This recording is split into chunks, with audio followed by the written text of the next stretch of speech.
new book called The Silent Night does a deep dive into how St. Joseph is depicted at various points in history and in different artistic mediums. The book's release coincides with the conclusion in December of the Year of St. Joseph. Yesterday, I had the pleasure of speaking with the book's author. And joining me now to discuss is Elizabeth Lev, author of The Silent Night. Liz, welcome back. Great to see you. First off, congratulations on the new book. That is wonderful. Can you tell us more about it and why you decided to write a book about St. Joseph? Well, I think the Holy Father gave us a magnificent opportunity to really revisit and rethink about this amazing St. Joseph. And I took advantage of that opportunity during the course of the Year of St. Joseph and started looking at how many images there are in the history of art of St. Joseph. Yeah, and can you tell us, in that process, what did you learn about him that maybe you didn't know before?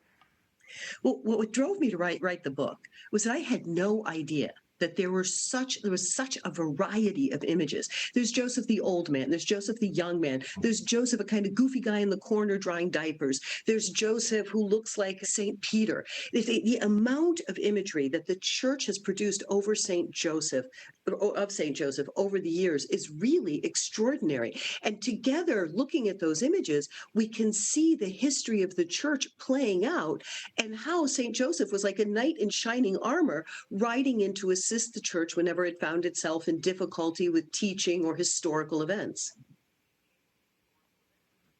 Yeah, and Liz, I'm curious, what is your favorite depiction of St. Joseph in art?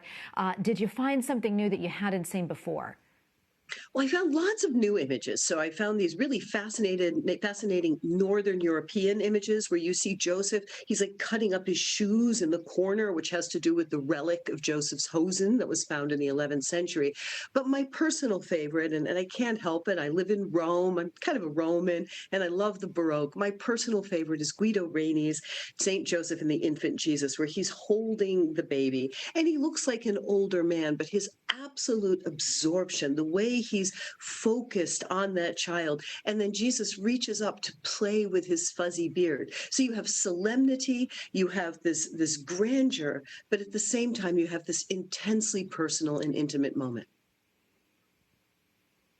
Wonderful. The release of your book coincides, as we know, with the Year of St. Joseph, which is drawing to a close next month. In what ways is St. Joseph still relevant today? I think St. Joseph is more relevant than ever today. I mean, in this book, it turns out that Joseph has been relevant over the past 1,000 years for virtually every crisis the church faced, whether it's a problem of the teaching on marriage or a problem of fatherhood or problem of labor. But today, in our modern age, I think what Pope Francis underlined in Patris Corde, his letter on St. Joseph, this idea of creative courage, where in a difficult world, we have difficult problems, and that the St. Josephs, our side of St. Joseph, working quietly, working not necessarily on the world stage, but trying to find creative ways in which we face the challenges of our day. I think the opportunities to really expand our devotion to Joseph and, of course, create new art are endless. And Liz, before I let you go, I'm curious, why the title, The Silent Night, and anything else that you would like to share with our viewers about your new book? Well, I think I named it The Silent Night because of the fact that there's a beautiful, beautiful image. It's a play, obviously, on the words and the Christmas and the Nativity and the presence of St. Joseph and the Nativity. But I found this image. It's a carved capital from the top of a column in the Cathedral of Autun, where you see Joseph dressed up in medieval knight's armor, bringing Mary and Jesus to safety. And this idea of this quiet heroism of St. Joseph was really what I wanted to underscore in the title. And the other thing I think to say is just, it's a wonderful opportunity looking through these images, realizing how much art assists our understanding of faith. It helps us to get to know our saints better and our own story better. So the one thing I make is a plug for people to love art and the history of art. Liz, thank you again for speaking with us. Congratulations on the book, and God bless you and all that you do. Thank you again. Thank you.